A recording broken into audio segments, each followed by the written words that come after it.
day and welcome to the PIC Perspectives G20 Dialogues. So, today we're going to be diving into a PIC commissioned paper that's reshaping the conversation on how to accelerate infrastructure across Africa. This builds on a great conversation I had with investors about real solutions to the challenges raised in this paper, and this conversation is well worth checking out. I'm joined by the brains behind the research. So we have with me Laki Pane, who is the Executive Head of Research, Innovation, and Multi Management, as well as Private Markets. And joining me as well is Brenton Lalu, Africa Specialist, and they're both from the Public Investment Corporation. So a warm welcome to you both on Asset TV, Laki and Brenton. Thanks for having us, Thank Musidi. you for having us. Great stuff. So, Lucky, let's start with the big picture. In your paper, you outline what's needed to drive infrastructure investment in Africa. How critical is this for the continent's broader growth, in your view? Yeah, Musidi, Africa faces a large infrastructure gap, and this gap actually hinders economic growth. It hinders the integration of the continent as a whole. More than that, it also suppresses productivity as well as the emergence of new and developing industries. Without the capital needed, we will continue to face the challenge and will not be able to achieve the sustainable development goals. About three of the sustainable development goals are actually attributed to infrastructure, and they're also tied to issues around inequality as well as poverty. The gap is estimated at between 130 billion to 170 billion per year. It is quite essential that we address this to unlock the economic growth and inclusive growth of the continent. Excellent. And like we often talk about infrastructure but social infrastructure, however, things like schools and clinics matter too. So, how could more investment, particularly here in South Africa, be valuable in order to reach the 3 to 5% growth target that everybody wants to see South Africa attaining? Actually, healthcare provides quite a compelling investment case, especially on the back of what we experienced during COVID-19, where Africa as a continent was excluded in the distribution of vaccines, or were at the back of the line. By investing in things like vaccine production as well as pharmaceuticals, medical products, and equipment, Africa and South Africa can go a long way in one ensuring that we've got a health system that is resilient and that is not subject to global supply shocks. From an education perspective, we really need to be thinking about models that are scalable, skills based, and that address the needs of the economy. We've got new sectors that are rising, and skills aligned to the digital sectors, to the green economy, are going to be quite essential in driving South Africa's economic growth. And it will be needed to actually reach the levels that you are mentioning of 3.5%. Without investing in education, in healthcare, will continue to experience the pedestrian growth that South Africa is currently facing. Thanks for that, Lucky. Now, coming to you, Brenton, your paper highlights quite in detail a number of challenges that are impeding infrastructure growth on the continent. And one of the stats that you eloquently state is that 80% of the projects on the continent that, have that potential to accelerate growth on the continent are stalled, due to various reasons. From a funding perspective, what are the biggest challenges around this? Thank you. From a funding perspective, the key systematic challenge is this. The projects we need most aren't ready for capital we already have. There's plenty of interest from DFIs, private investors, even local pension funds, but most infrastructure projects in Africa stall, around about 80%, as you mentioned, before they ever break ground. Why? We look at three major reasons why. First, there's poor project preparation. Many proposals reach investors with no proper feasibility studies. There's unclear revenue models or unresolved land issues. If a project isn't technically or financially sound, it simply won't attract the capital we need. Secondly, there's fragmented approvals and weak governance. You've got ministries, municipalities, regulators all moving at arguably different speeds. That leads to many bottlenecks, mixed signals, and long delays. Sometimes it can take years. And thirdly, there's misaligned risk and return requirements investors want. Investors want predictable rules. They want enforceable contracts and creditworthiness partners. But it's not always done like that. In many cases, there's quite a bit of uncertainty around tariff regulations, who's backing the project financially. That drives up the cost of capital. So the result is the pipeline of projects sometimes are too risky to fund and they're too slow in the delivery model. They're also too disconnected to scale. To fix this, I think we need stronger preparation, clearer rules, and smarter financing tools. And most of all, I think we need greater institutional capacity.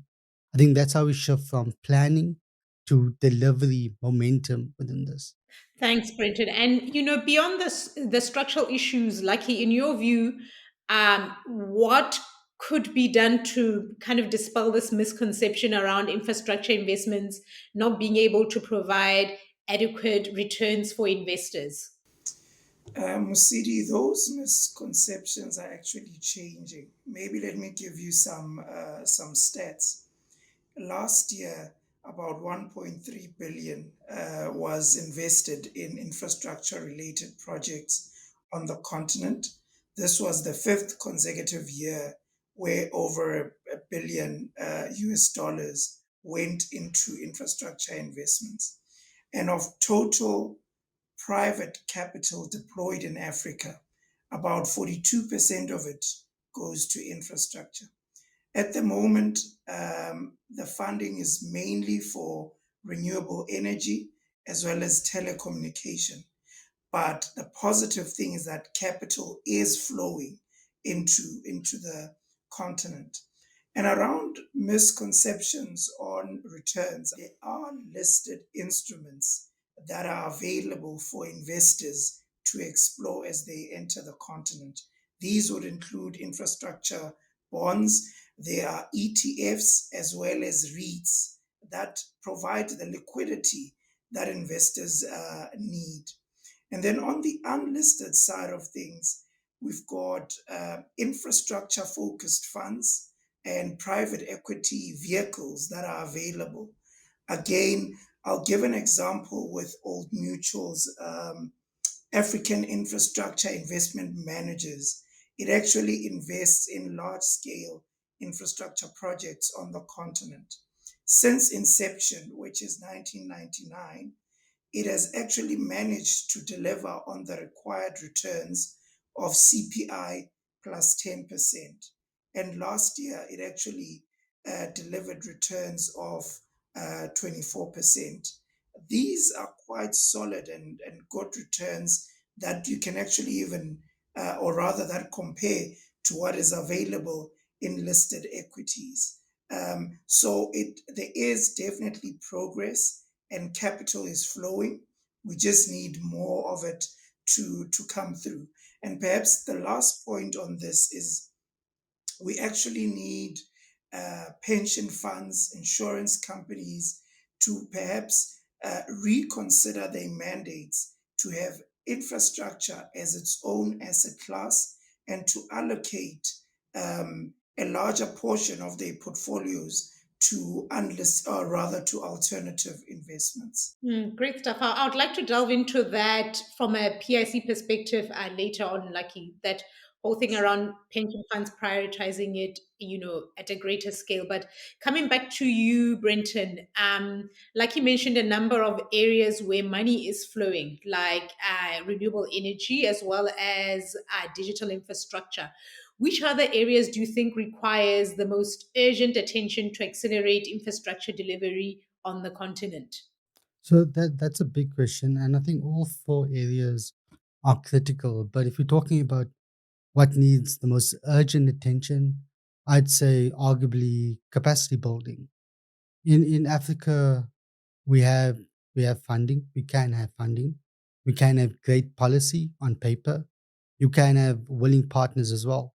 But if institutions leading these projects don't have the necessary skills or systems to deliver, things slow down or stall completely. We see all of this all the time. Projects get delayed because there's no one managing procurement, evaluating contracts, or even resolving disputes quite quickly. And without this, it leads to internal muscle. Even well financed projects and well planned projects go nowhere without that internal muscle. Now, this doesn't mean we can ignore policy or financing. They matter too, and arguably a lot as well. But capacity is the engine that makes everything else move. And when we invest in it through training, mentorship, stronger public institutions, private institutions, we only accelerate delivery. We build local ownership, we build long term resilience. So for me, capacity building is where the urgency is and where I think momentum starts to build in infrastructure development. Your paper proposes a four-pillar framework to address some of these issues, from regulatory reform to financing, innovation, and technology integration. Could you briefly tell us a little bit more about these? Yes, sure. So our four pillar framework is designed to connect dots between policy, um, funding, technology, and people. So we can turn infrastructure around into real investment opportunities, not just plans. Let me walk you through it briefly, but I want to be practical as well through it. So, pillar one is policy and regulation. Right now, too many projects get stuck in bureaucracy, permits, land rights, conflicting mandates. The pillar is about streamlining approvals, clarifying rules, and creating legal certainty so investors can move with confidence, not just hesitation. Pillar two is about innovative financing. Africa won't close its infrastructure gap on just public capital alone. This pillar is about bringing in private capital through blended finance models, private public partnerships, and de risking tools as well that help high impact projects become more bankable. Pillar three is tech and digital integration. Tools like BIM, drones, and real time data platforms help reduce delays. They track progress and improve transparency. That builds trust with investors and makes delivery more efficient and effective from just start to finish. Our last pillar, pillar four, is what I mentioned before, capacity building. Even the best designed projects can fail without skilled people behind it to manage. So we need to really invest into local talent, engineers, experts within the field who can lead delivery on the ground. I think when these four pillars work in sync, work together, clear rules, smart financing, modern tech, strong institutions, we can create a full ecosystem where investment can flow, risks are managed to a certain extent, and infrastructure can actually get built. I think that's how we move from the intention to create impact and unlock scale that's needed in infrastructure in Africa. Yeah, and I think the skills one that you touch on is so critical, because we have an unemployment issue in the country, but then we also have like a gap in terms of being able to build this infrastructure. So if the two can come together, SA will see, and the continent in its entirety will see meaningful growth. So I want to come back to you, Lucky. You touch on the need around, shifting mindsets on how people view infrastructure investments in what role can intermediary vehicles or blended finance play in unlocking new capital? Yeah. Actually, blended finance becomes quite key as it will actually be catalytical in unlocking infrastructure investing. Here we're talking about blending commercial capital with concessional capital. Concessional capital is usually provided by DFIs. Government can come in by to provide guarantees. By using a blended approach, we are able to de-risk the projects, and secondly, we can enhance the bankability of these projects. Brenton has spoken about the issue of capacity. In a blended financing vehicle, we also then use technical assistance. And the technical assistance is usually, again, provided by your foreign investors or international DFIs. And the technical assistance actually closes the capacity gap that is usually faced by some governments on the continent. You also then spoke about how do we strike a balance between returns and the social impact. We now have social impact bonds that actually tie investor returns to social outcomes. The Western Cape government has introduced several social impact bonds, and one would be it is the early childhood development bond that actually seeks to improve early childhood education outcomes, but at the same time, it needs to deliver on the financial returns for the investors that are coming in from a commercial perspective. Lastly, around using these blended vehicles, South Africa actually has a very stellar example of using private public partnerships to unlock investments in the renewable energy space. I mean, through the REAPS program, we have delivered about 6,422 megawatts on renewable energy that have already been added to the grid. This amounts to about $14 billion of private capital that funded renewable energy projects. So, this is just an example of how public and private capital can work together to deliver on infrastructure. Yeah, the REAP one is always a good example people allude to, whereby if you could implement that, say, or model it to Yeah. maybe solve for water scarcity, For or the need for transport. water Yeah. for transport, you could see a lot of momentum going. I want to now starting to talk about. I would like to start talking about solutions now. So, if we want to speed up infrastructure delivery, Brenton, where should policymakers and institutions focus their energy? And it would be great to actually look at the success of the REAP. You need policymakers and you need institutions. How can we be seeing a lot more of that kind of synergies happening between the two? So I think if we want to truly speed up infrastructure delivery across Africa, I think policymakers and institutions need to focus on their energy in three big areas. Firstly, project preparation. Secondly, execution capacity. And smarter coordination. Let me explain. First, I think we have the need for strong internal delivery units, what we can call infrastructure acceleration teams. These are dedicated teams inside government or public agencies whose job is to fast track approvals, align different departments, and troubleshoot any problems or delays that we have. They act as internal champions, keeping everything moving, especially on priority projects. And they work best when they're embedded close into the ministry or the presidencies. With the authority, they can cut bureaucratic friction as well. So in the next term, secondly, I think it's around technology is a must. It must become a standard, not just optional. Tools like building information modeling, which I mentioned earlier, drones, and digital dashboards can significantly reduce delays. They help track construction in real time, catch problems early, and build trust with investors through transparency. We're also seeing a lot of AI powered tools for procurement risk assessment happening and geospatial platforms that help identify land issues before they derail a project. These aren't luxuries, they're becoming accelerators. Thirdly, I want to touch on investing in early stage project prep.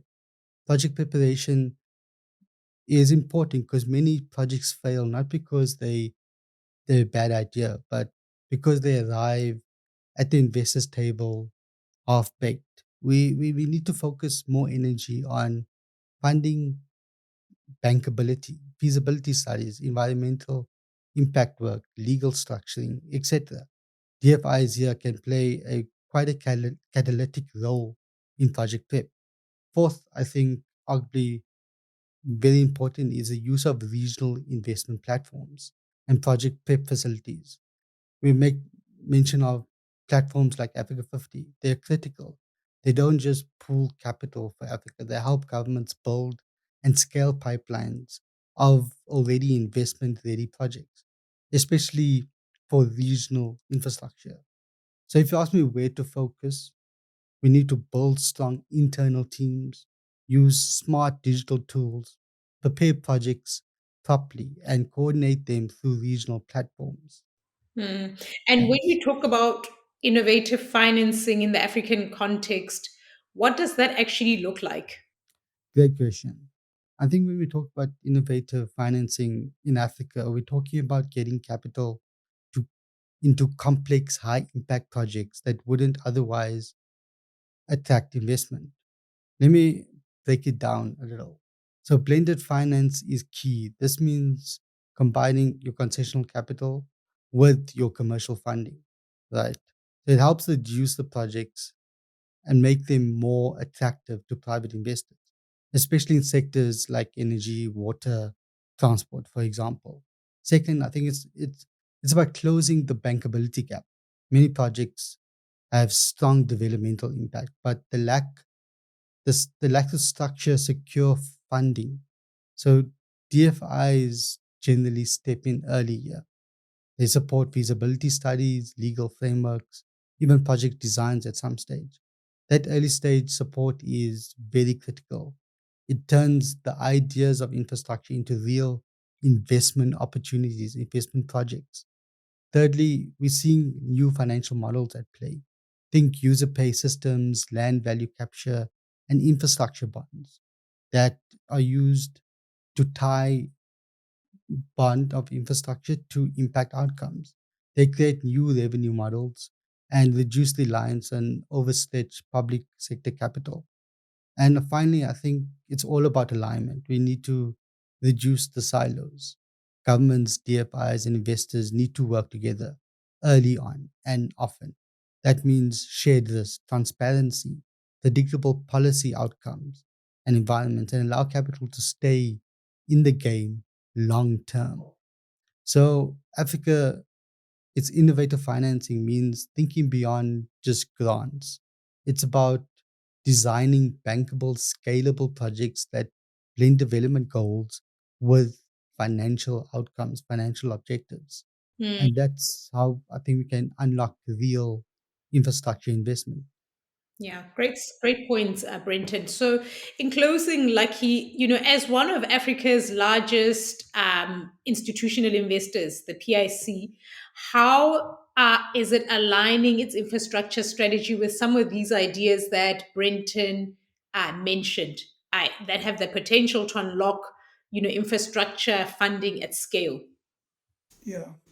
City infrastructure projects can be quite large, especially if we talking energy, logistics, if we're talking water. And you cannot go do them by yourself or as one man. As PIC, our infrastructure strategy is underpinned by partnerships and collaborations. We co-invest alongside DFIs, commercial banks, private equity funds, and infrastructure focused funds. Brenton earlier mentioned our investment in Africa 50. We are invested in Africa 50, but also in AFC as well. And these are strategic investments. And what we're trying to communicate through these investments is that African capital should be backing African infrastructure projects. We will be doing a bit more of these investments on the continent through our partnerships. We are also then collaborating with DFIs. Not so long ago, we signed an MOU with BII, which is a UK-based developmental financial institution. And again, the premise is just to unlock capital for the continent as a whole, and infrastructure will form part of that.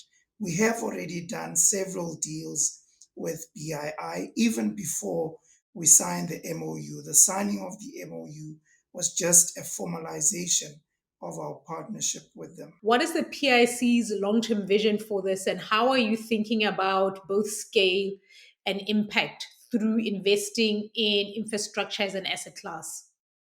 Yeah, thanks, Musiri. So, as PIC, we've got several mandates. We've got a rest of Africa mandate. We've got a mandate that is focused on developmental investments in South Africa. And then we have a standalone infrastructure mandate. And through the infrastructure mandate, which is focused in South Africa, we will be undertaking or deploying capital directly into South Africa's infrastructure projects. We are all aware of the infrastructure challenges that we are facing as a country, and its impact on the economy, be it from an energy perspective or transport and logistics perspective. And more recently, we are aware of the challenges in the water and sanitation space. So PIC will be partnering with National Treasury, DBSA, as well as other government agencies that are focused on infrastructure to deploy capital into SA-based projects. And then internally, to the point that you made, infrastructure is included under alternatives. PIC will actually be elevating infrastructure to become its own standalone asset class. And this, again, is to make sure that it gets the attention that it needs so that we are able to deploy capital both in South Africa as well as on the continent.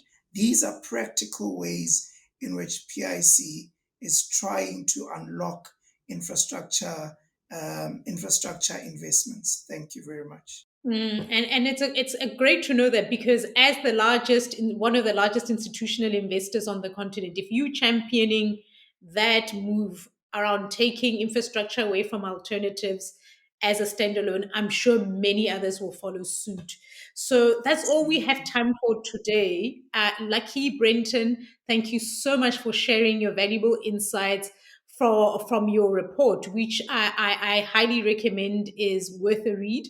And the full paper is now available on the PIC channel on Asset TV. You can also follow the PIC social media channels to access it. So bye for now, and thank you very much for watching.